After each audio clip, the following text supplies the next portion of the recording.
Okay, so I'm going to pass around the handouts for Professor Tachibana's talk.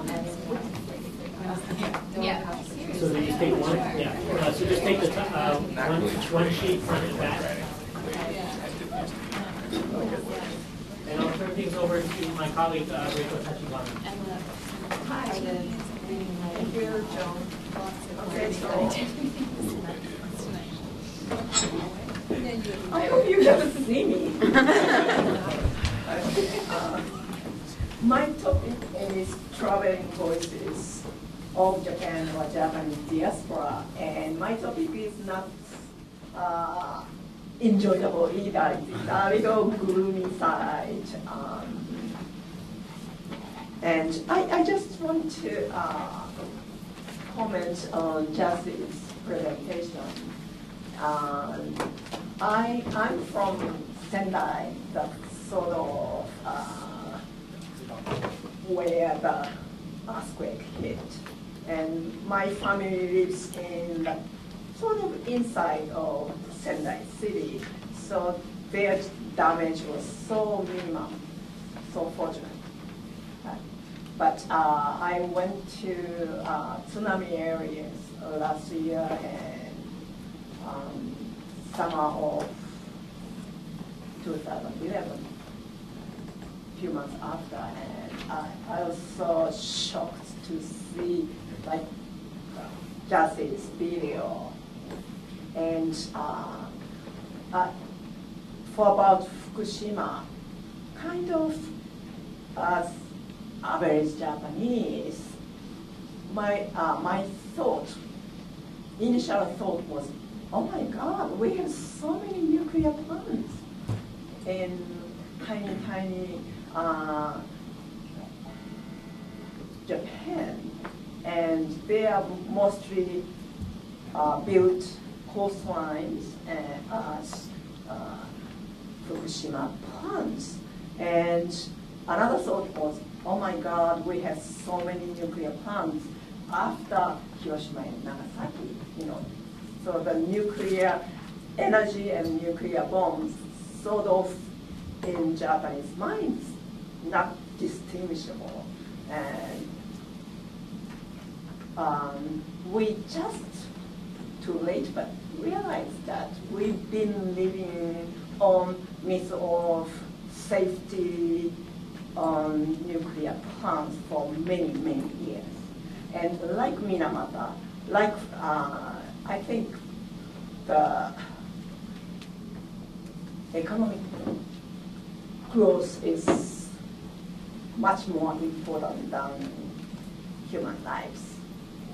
So that's the result I can see now in Fukushima and Tohoku areas.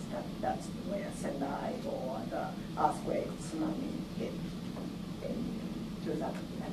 Okay, so now I've switched to traveling voices, Japanese diaspora, and initially I planned on much more so-called transnational writers of Japan. That means Japanese writers who write in both Japanese and German, or some writers from Europe and the United States now have been living in Japan for many years and start writing in Japanese. But today's presentation, I will focus more on so-called Japanese diaspora, which is Japanese Brazilians, Japanese Americans, sort of fiction, non-fiction stories, mostly based on their own experiences, or they interviewed with immigrants in Brazil and United States, etc. So this is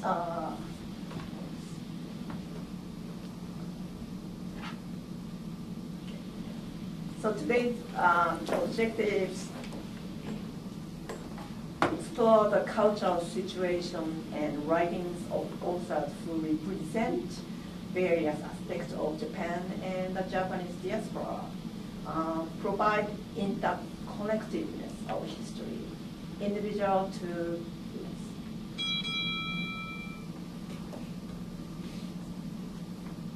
collective ones, focusing on immigration history to Brazil along with history of Japan and the United States.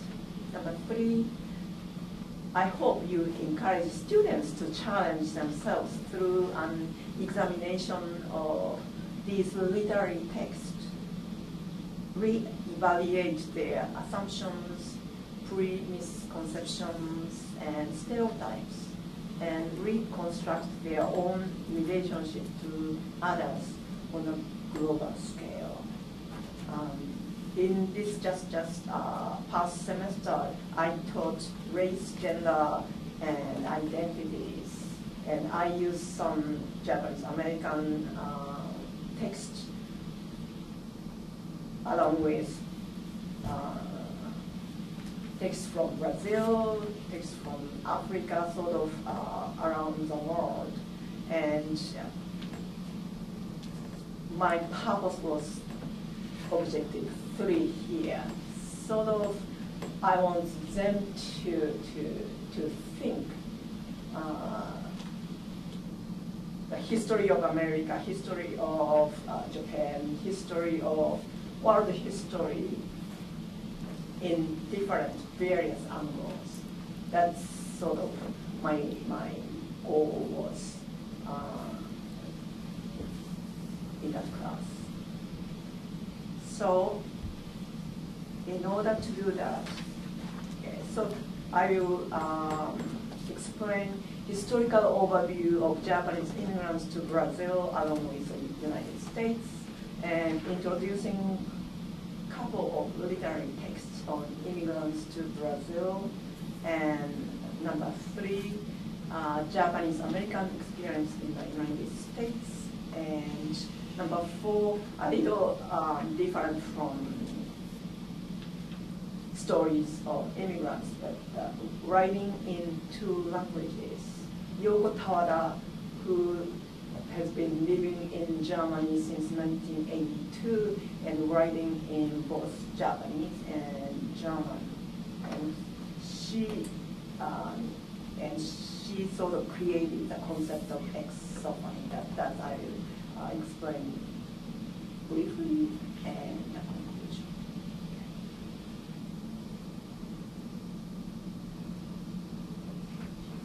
Okay. First of all, terminology.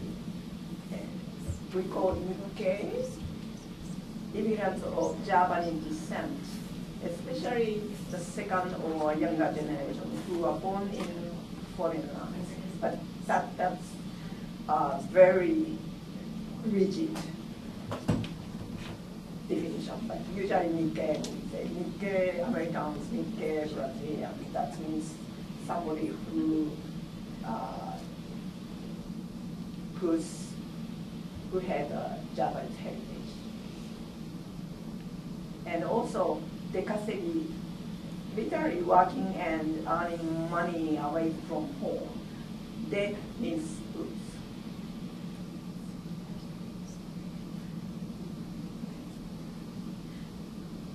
De means go out.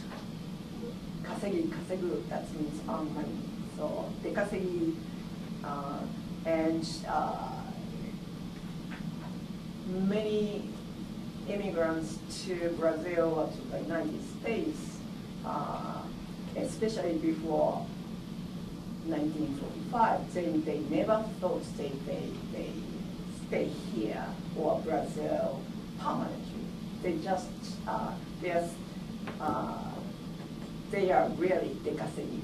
So they went to Brazil, the United States, and save money and go home. That's the sort of principle of immigrants, especially before 1945.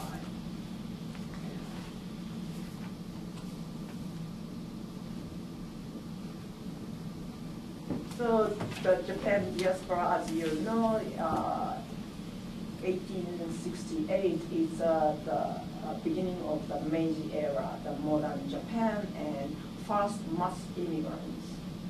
103 Japanese to Hawaii, the sugar plantation workers, and then 1907 restriction of Japanese migration under the gentleman's agreement between Meiji government and the United States.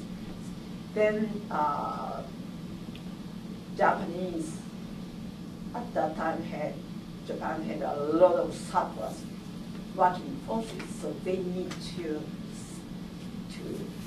somewhere to abandon or those surplus workers. And in Brazil side, 1880, the slavery system was abolished, and they desperately needed cheap workers for coffee plantation. So Japan needed to exit some surplus, and Brazil needed cheap labor, so kind of neutral agreement. And 1908, first 781 immigrants to Brazil via Casatomaru, that's the name of the ship. And again, the 1924, the U.S. exclusion of Asian immigrants. So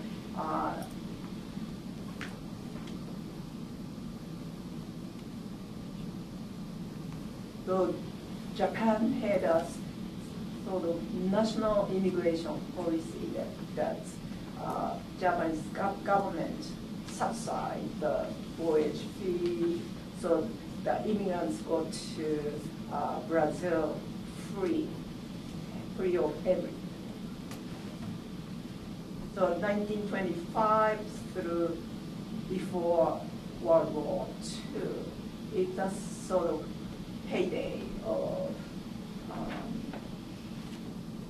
Japanese immigration to Brazil.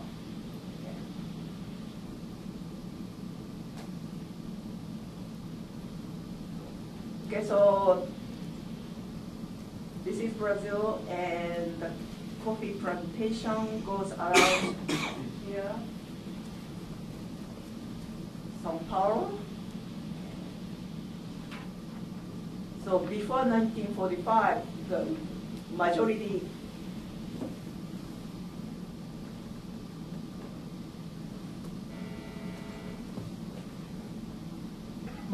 go to São Paulo area, and after 1945 goes to Amazon, sort of throughout Brazil.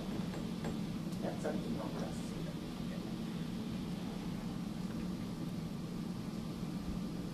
Okay, so this is sort of, again, almost canonical poster you can see. This is a recruiting agency made. Okay.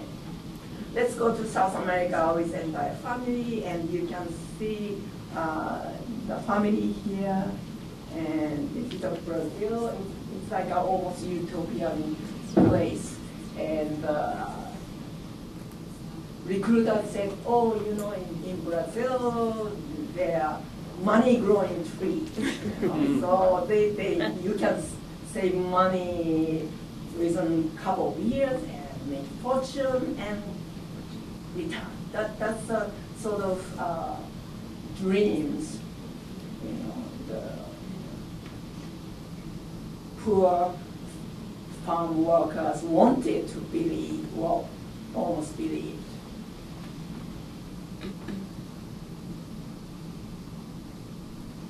Okay, so this is a Casatomaru, and 781 laborers or contact laborers. That means they need to stay at least 1 year in assigned plantation. But when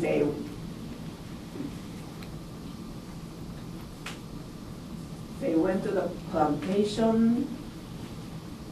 Majority of them just run away because of the harsh condition. You know, they are poor farmers.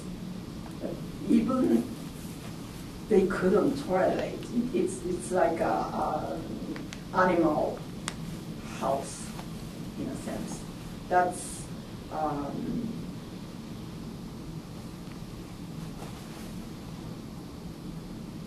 okay, so this is Japan's number. So 1908, total 861, and then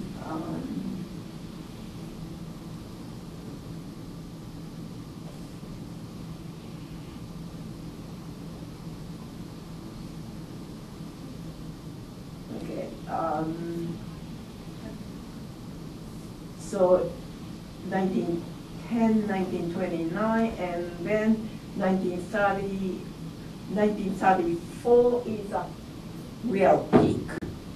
Okay. So this is a number of Japan, and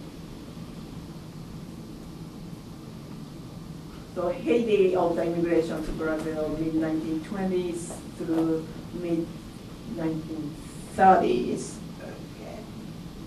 And 1925, as I said, kokusaku immigrants under national policy. So the Japanese government provided travel fees of 200 yen for each member of a family.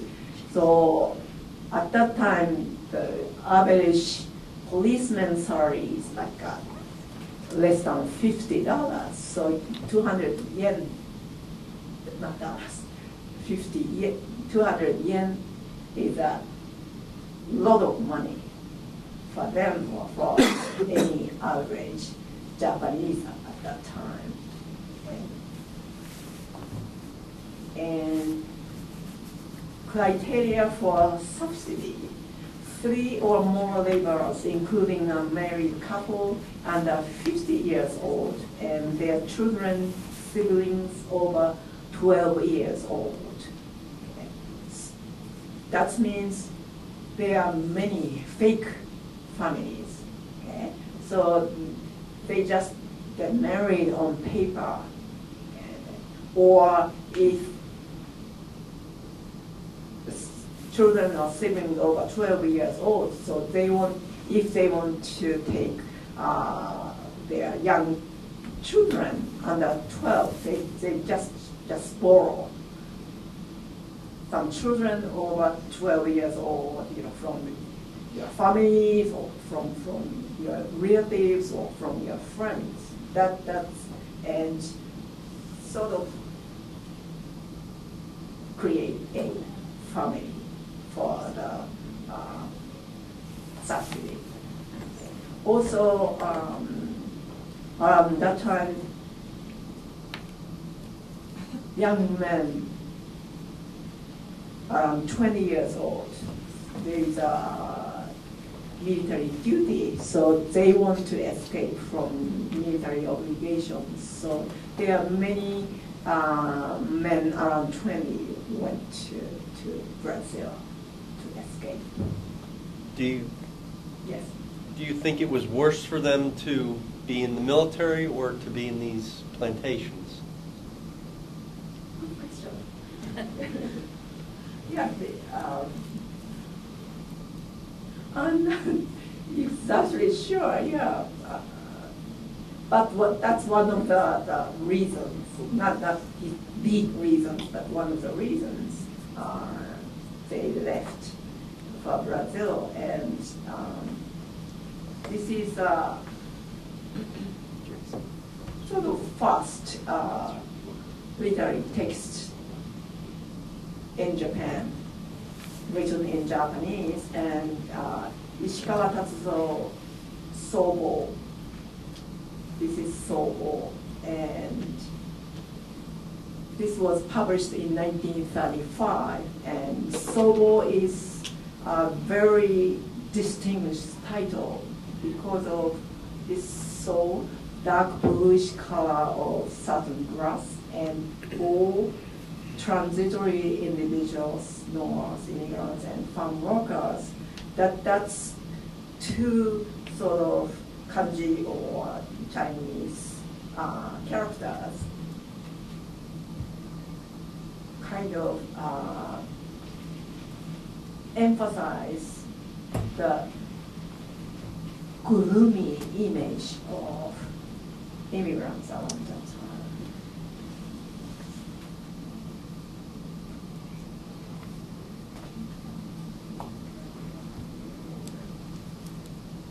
And the Ishikawa Tatsuo wrote sort of trilogy, 3 stories.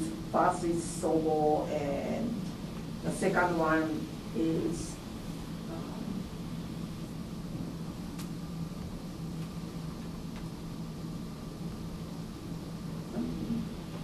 the second one is the 45 days of voyage. The third one, a few days, several days after they arrived in Brazil. And this is the beginning of the first story.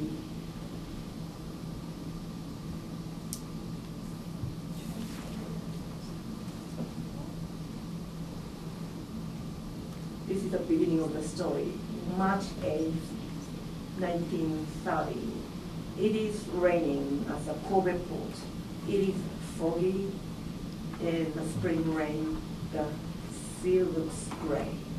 So that you can see very gloomy, almost melancholic atmosphere of the story. And this is sort of famous because of this was awarded the first October Prize award. October Prize is still, October Prize is the most distinguished literary prize in Japan. And it started in 1935, and Ishikawa Tatsuo Sobo won the prize. Excuse me. Yes. Did he go there as a writer, or did he go there as an immigrant himself? He went there as an immigrant. As the worker? Yeah. Okay. I don't think he intended to stay for a long time, but he started writing, but he's not famous at all. So he's a dropout college student at that time, and he went there the same La Plataman, that ship. Mm. Okay. He went there with the immigrants, and he somehow he got us some manager on that ship. So he went there and he stayed. He went to a coffee plantation and stayed there, worked there for a month, and excuse of getting married, he went back to Japan. So he stayed there 1 month, and he traveled through the United States and went back and wrote this story.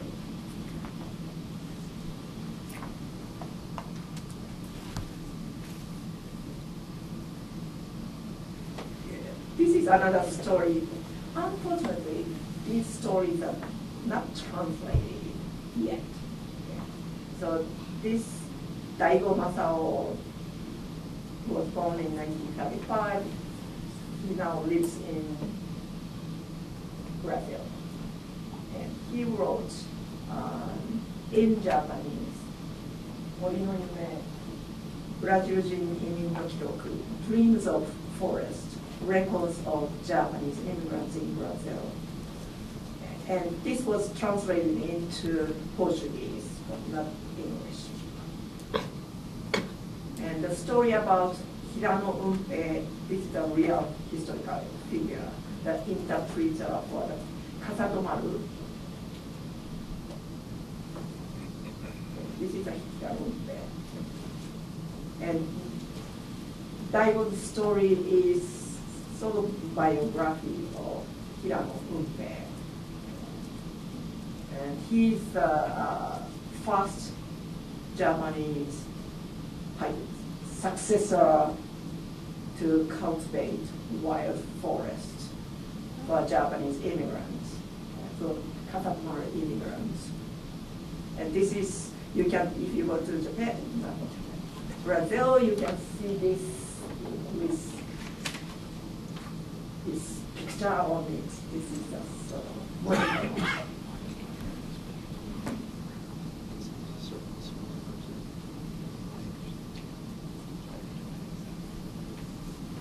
Okay, now I move to Karente Yamashita and Traveling Voices.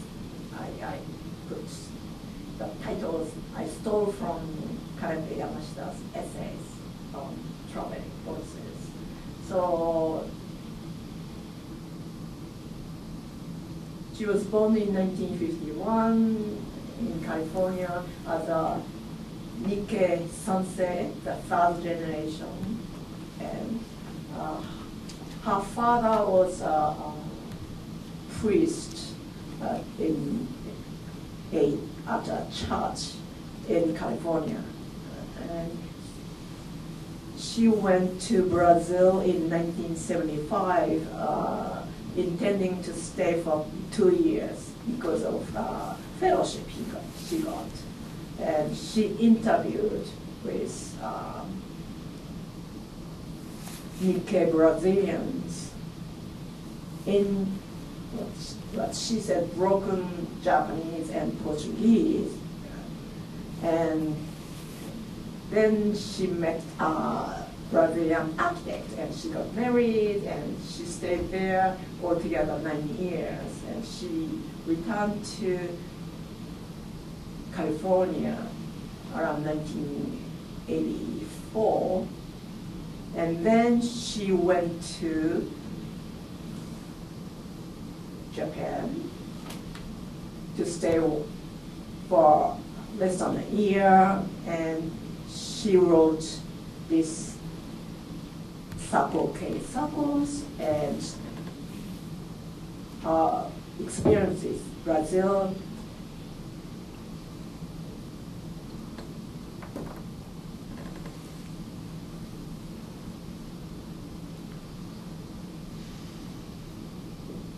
It was hard to create Brazil-my. This was written in English in 1992. And so based on the author's interviews with Nikkei Brazilians and this Brazil is sort of unusual because of multi-voices narrations, including one female and four males, and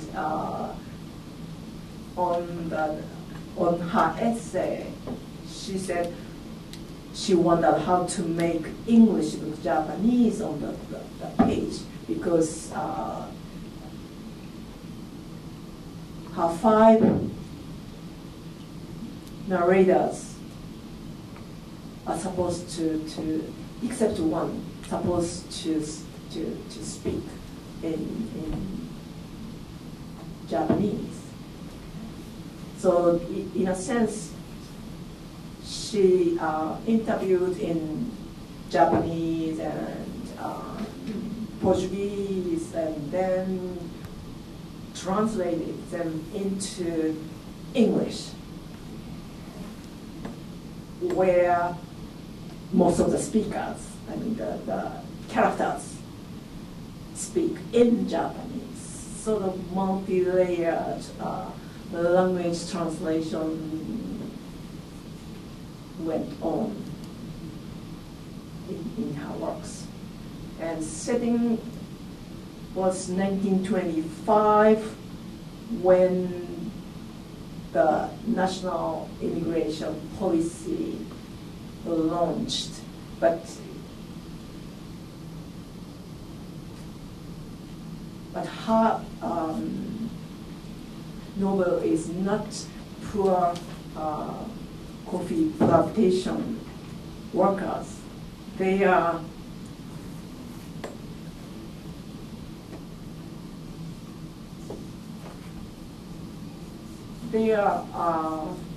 members of Christian socialist, very intellectual families.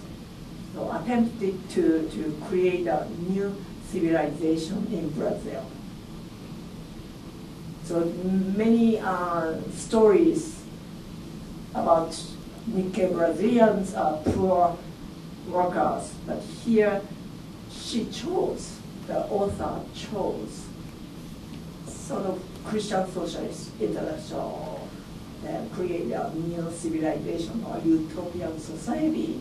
But when you read this story, the settlement has gradually become another Japan. And a charismatic or authoritarian leader, I feel like the emperor in isolated monolingual Japanese world. And so they are in a sense utopian because self-sufficient. Okay? So people don't need any money to survive, yet they only learn Japanese. They cannot go outside of the settlement. There is no social skills. So the settlement itself is not like a prison, you know, or unlocked prison. So they can come and go, but most of the people in that settlement return if they try outside of the world because they cannot speak Portuguese, they have no social skills to live independently. So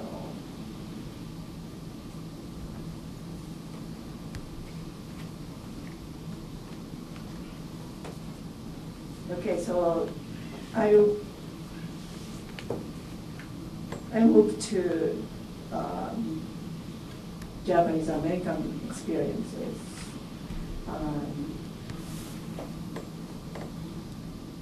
Many of you, I hope, know John Okada's Noble Boy. It's not a very popular book.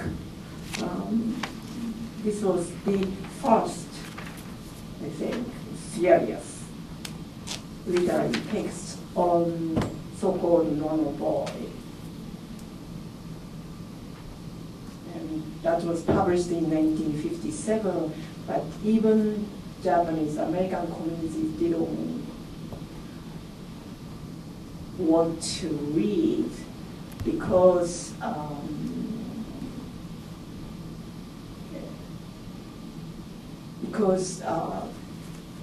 the setting is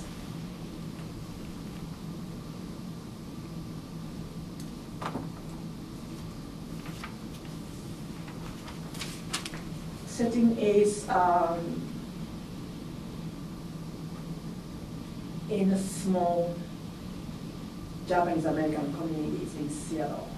So, and the narrator sort of describes the conflicts between so-called Noble Boy and the one who served for the United States Army. That's the conflict.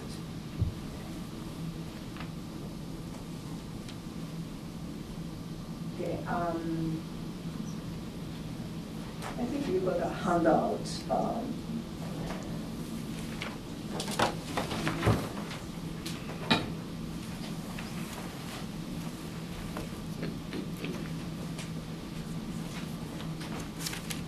So the story starts with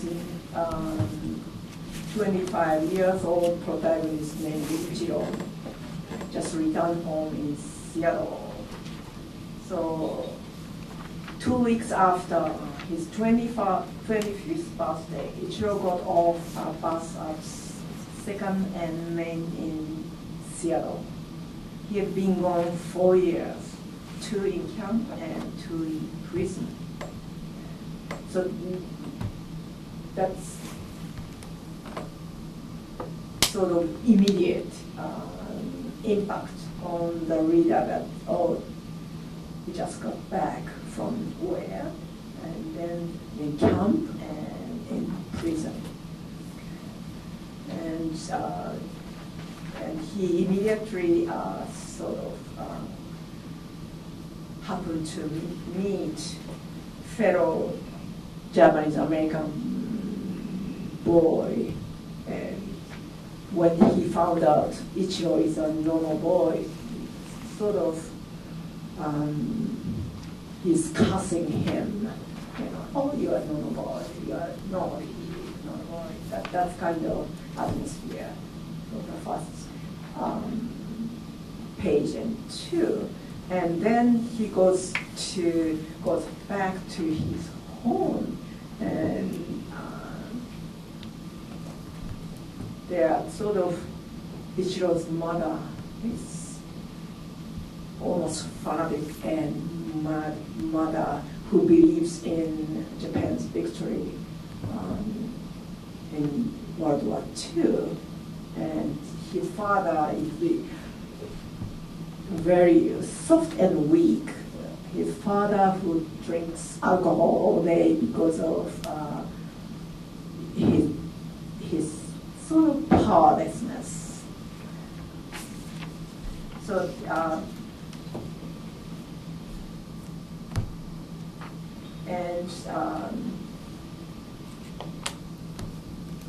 there are letters from Sao Paulo, Brazil.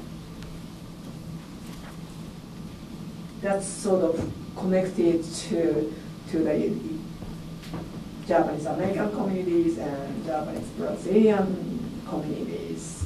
And letters from Sao Paulo, it's page 14, you see it.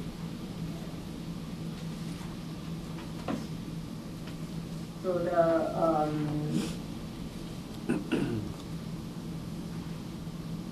the fourth line, the victorious Japanese government is presently making preparations to send ships which will return to Japan, those residents in foreign countries who can steadfastly maintain their faith and loyalty to our emperor. Okay, that's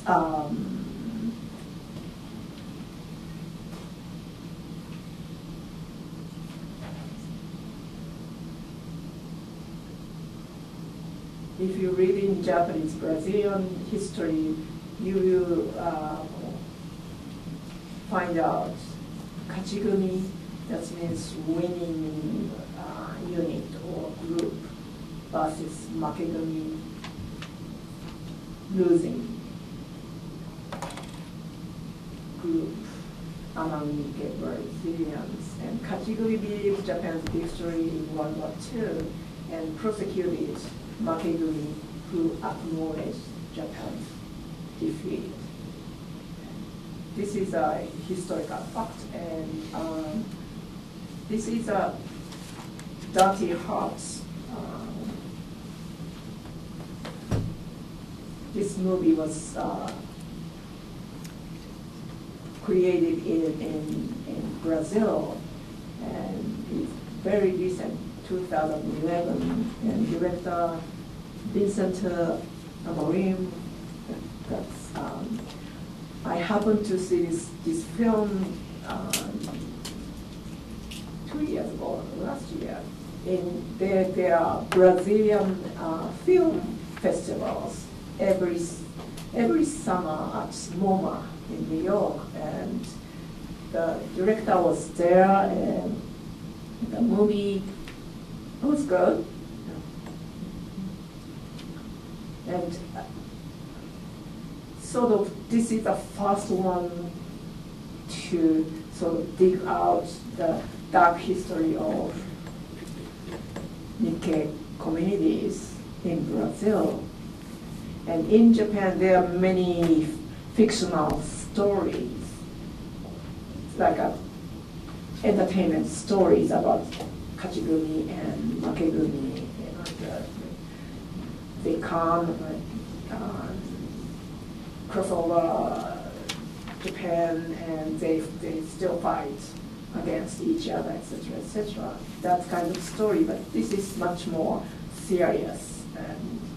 And this goes early 50s, because not only Nikkei Brazilians, mostly farmers, live isolated. Brazil is a huge country, and farmers live very isolated. And during the war, there no internet camp, but there are prohibition of using Japanese language, not getting together a lot of free people, and abolition of newspapers in Japanese. So those farmers before 1945, especially the first generation, they didn't know so little Portuguese. So no newspaper, Japanese newspaper, no communication. That means they are completely cut out from outside society. And they are sort of generation of believers of Meiji Emperor, Meiji government anyway. So some said they sort of fabricated even a lot of document or information after the war, and they created Japan won the war, etc., etc. And then, in pretty soon, the emperor or the family of the emperor would come to Brazil to pick us up, and some lost all the monies because they said, oh, we need money. Please contribute to the emperor's family, etc., etc. So they lost all the monies, etc., etc. So some paid a lot of money to trick a lot of Nikkei Brazilians. So that's still even now, there are sort of psychological scars between former Hachigumi and former Makegumi.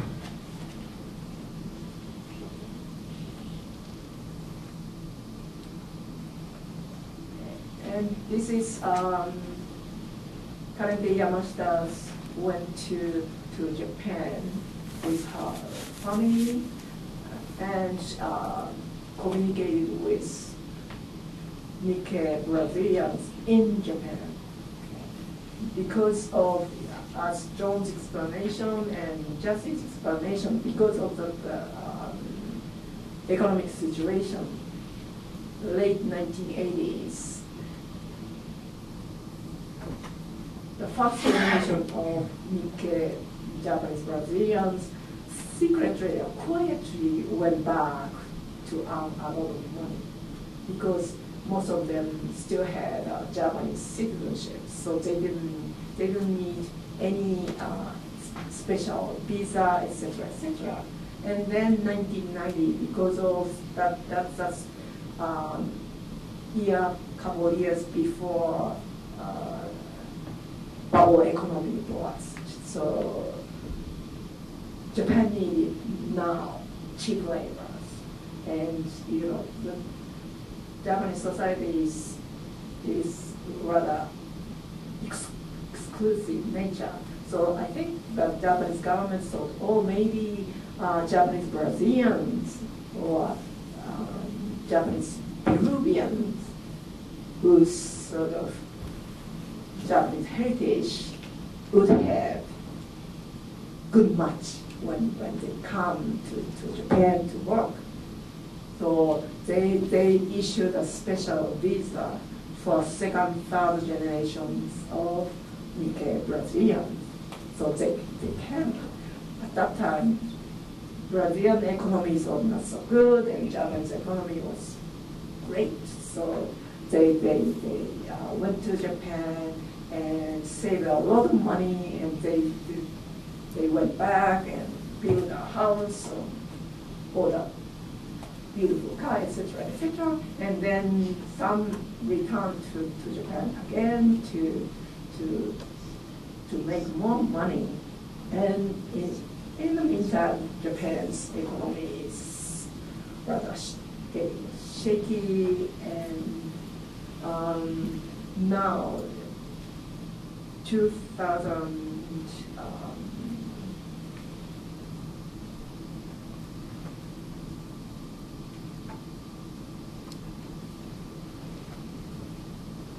I think 4 or 5 years ago, because of no surplus Nikkei Brazilian workers, so the Japanese government asked them to go home.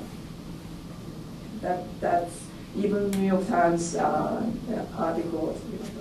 The Japanese government called the Japanese government to sort of abandon the Nikkei Brazilians in Japan.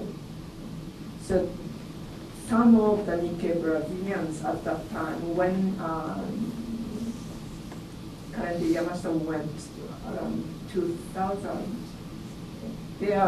they stayed more than a decade, and their children now speak only Japanese, or they're sort of in between figures. And many Nikkei Brazilian families stay in Japan because that's almost for their second home. And still, there are a lot of conflicts between Nikkei Brazilians and Japanese because of the difference of cultures. And Nikkei Brazilians said they are called Japanese in Brazil, and now they are called in Brazil. They are called Brazilians in Japan. And the sort of some of the Nikkei Brazilians, okay, we are Brazilians, and they sort of samba parade. Even they said they never danced samba or anything, but that's they have to accept the stereotype of Brazilian. That's and a lot of conflicts between Japanese and Brazilians.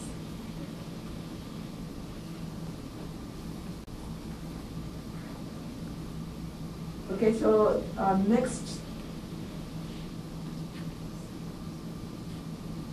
Jimmy Stone Milikitani is a Nikkei American, and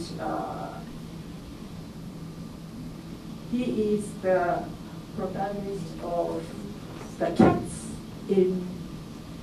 Cats of Milikitani, the documentary film. Okay. I think I will show you some clues. The Cats of Milikitani was released in 2006, and Linda Hattendorf is a director. So Jimmy's life is again, he was born in Sacramento in 1920, and then he was taken to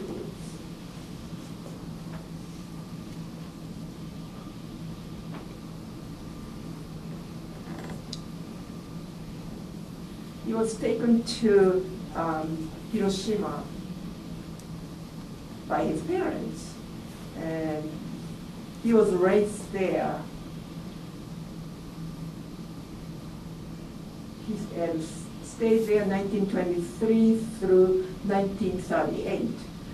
He decided to return to the United States at the age of 18 because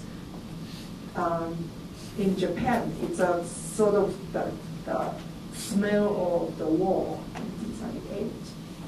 So 1931, as you know, Japan established a puppet state of Manchukuo, and Sino-Japanese War, and the big 1941 Pacific War started. So around that time, the society itself is kind of under the Imperial Japan, military, the smell of military.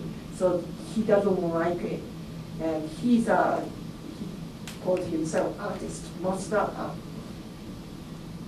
So he wanted to pursue his art, so he went back to United States.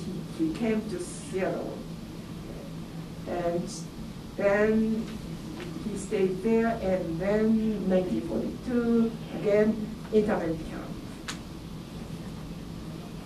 And he is, like John Okada's Nono boy, he is a Nono boy. He said no.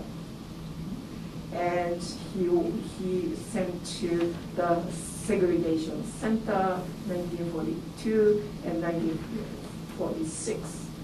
And so after the war, 1946, he was sent to New Jersey to work as a meat factory. And then finally he was released in 1947.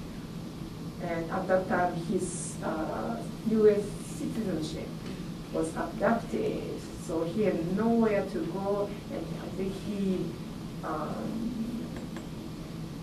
worked in a hotel or living cook. And then he is around mid-1980s, he became homeless. And he was walking around drawing pictures, and then Linda Hattendorf, director, was living very close to where Jimmy Milikitani was walking around drawing pictures in the West downtown in New York City. And then that sort of not key moment, but September 11th happened, and he was near that downtown area, so the director took him in to her place, and then she studied, sort of retracing his life, his story, and because of her, Milikitani restored his social security, his citizenship, and he got housing for seniors or something like that. And before he died, he was sort of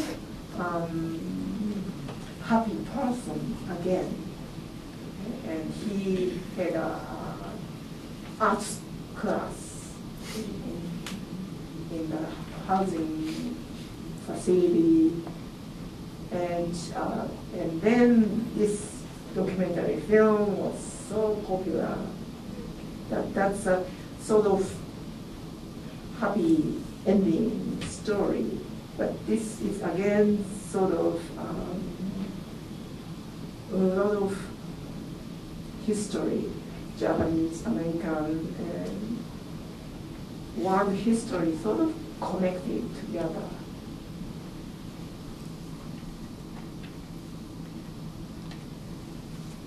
Okay.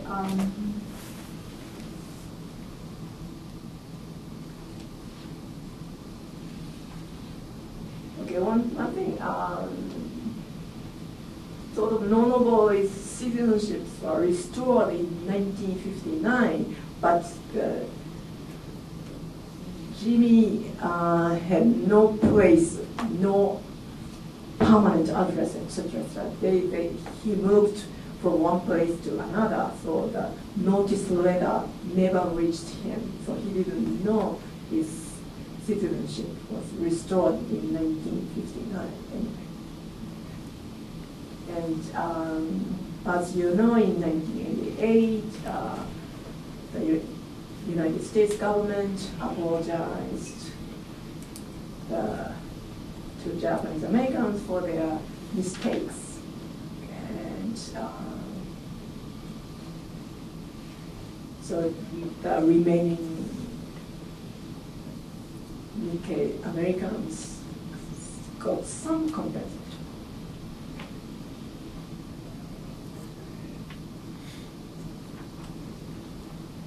Okay, a little far from Japanese American, Japanese Brazilians, Yoko Tawada, as I mentioned, writing in 2 languages. Yoko Tawada. She was born in 1960, and she went to Germany in 1982 and studied German literature, and she got a PhD in Germany. In the meantime, she studied writing in her mother tongue Japanese and her acquired language German. And she always said she enjoys staying in sufficient room in between space, constituted by the poetic space between the 2 languages and 2 cultures.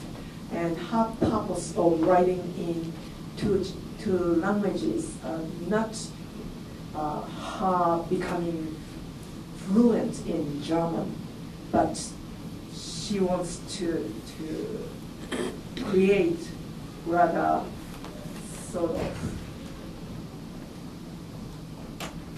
she wants to recreate the gap or in between spaces where she always stays, wanted to stay. Okay. And this is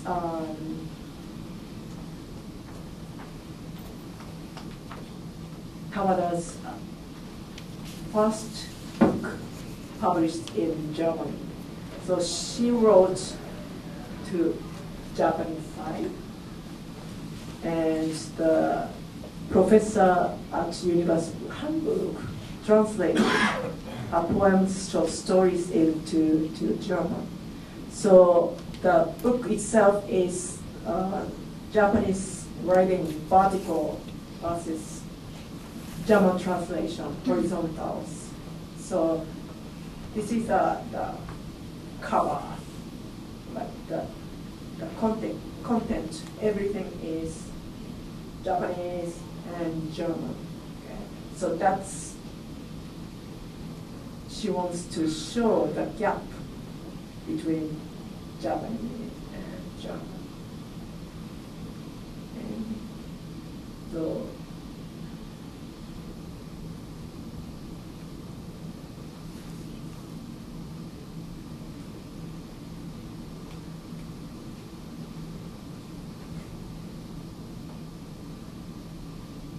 you, in Yamashita's essays, she briefly talks about translated writer, but Yoko Tawada as a literary translated writer because she made a debut in Germany with this book, which is translated into German by someone else. And she talks about to translate or translation. Okay. She says, for German word, Übersetzen can also mean to steer a boat from one shore to the other. For Japanese word, honyaku, the first ideogram or kanji suggests a slightly dramatic and romantic gesture, which means to turn over or flip over, not simply turning a page. And this hard interpretation of for translation show the flip side of something in an unexpected way. That's she wants to show her readers when she creates fiction or non-fiction. That's and Tawada said, for Tawada, writing is a translation. She says she always have when she writes in Japanese, there is a reader in German reader in her mind. So whenever she writes in Japanese, the reader in herself sort of translates into German and vice versa. So that's kind of, or even writing in Japanese, Japanese reader reads her story and interprets. That's kind of connection or translation she does while she's writing.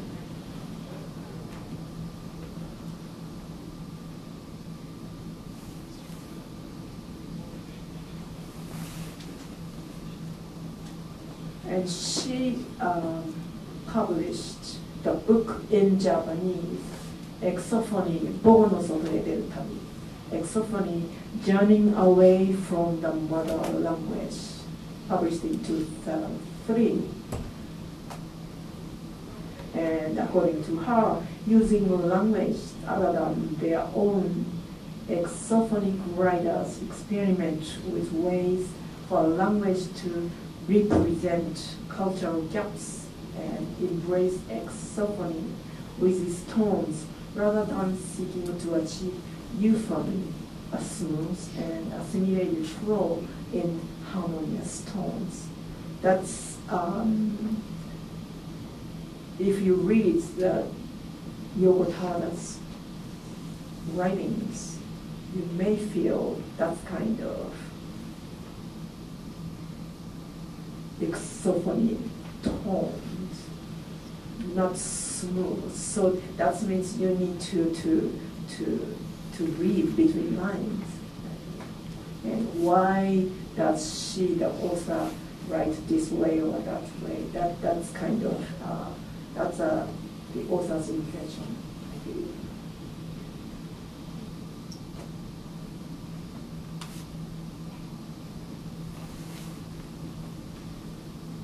So she's aware that, you know, some authors who are in exile or forced to move to another country and write with an accent in foreign languages, while the authors like Tawada, who enjoys writing, in her case, both mother tongue and a foreign language.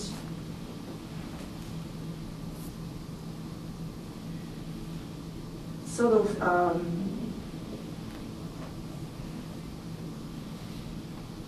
reading or viewing John Okada's stories, Japanese Americans and Japanese Brazilian stories, I feel sort of, instead of viewing histories or ethnicities, identities, even societies, cultures, isolated, static, and homogeneous units, writers attempt to depict, sort of in the process, complexity and interconnectedness in their works. And this is Edward Said talks about interpretation of history, the task books.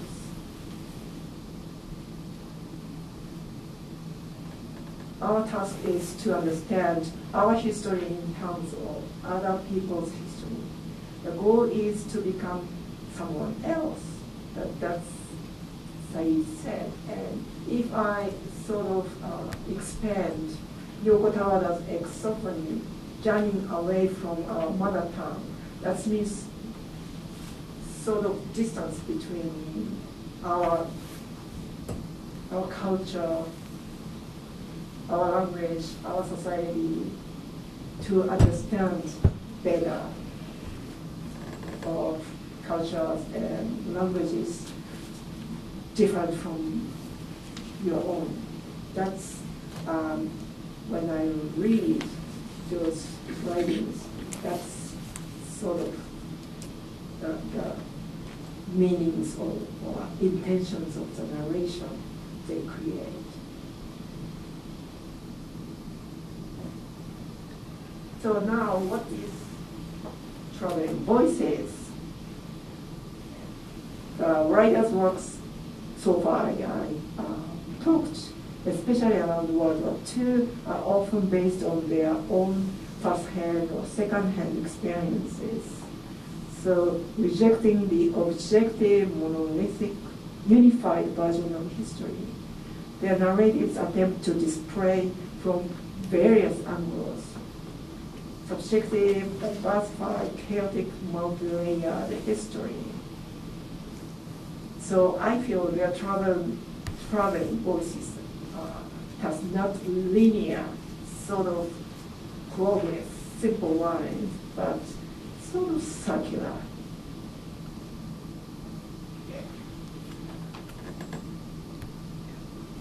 And I think I will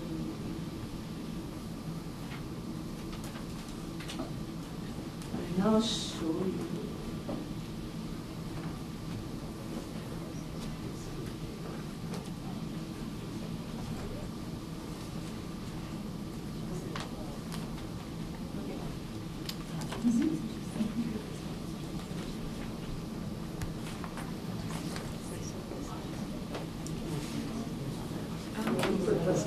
Okay, I will briefly show you the clips, the capsule impact.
Thank you very much.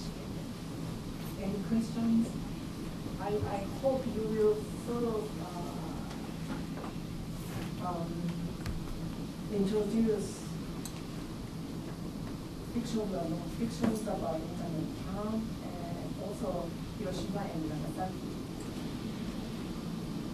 I know in Japan we don't talk much about Nanking massacre, etc. Dark history is somehow always closing somewhere. And when I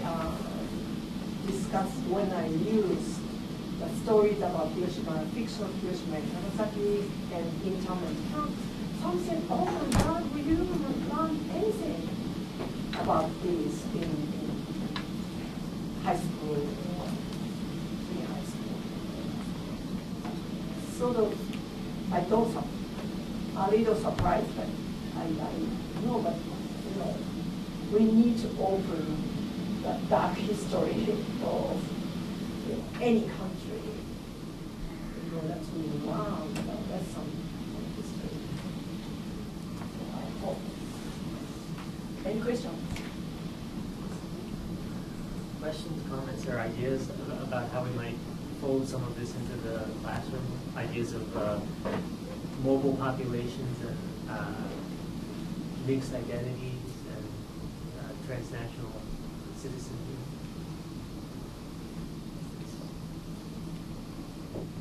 Well, maybe we're all getting a little bit tired. Lunch is supposed to either be here or coming here soon, so we'll have bag lunches. I guess they're either waiting outside or they'll be here in a few minutes. But we'll take a lunch break now, and then we'll reconvene here at. Our next presentation will begin at 1, so we have a good hour for lunch. Oh yeah, here. I just started it last night.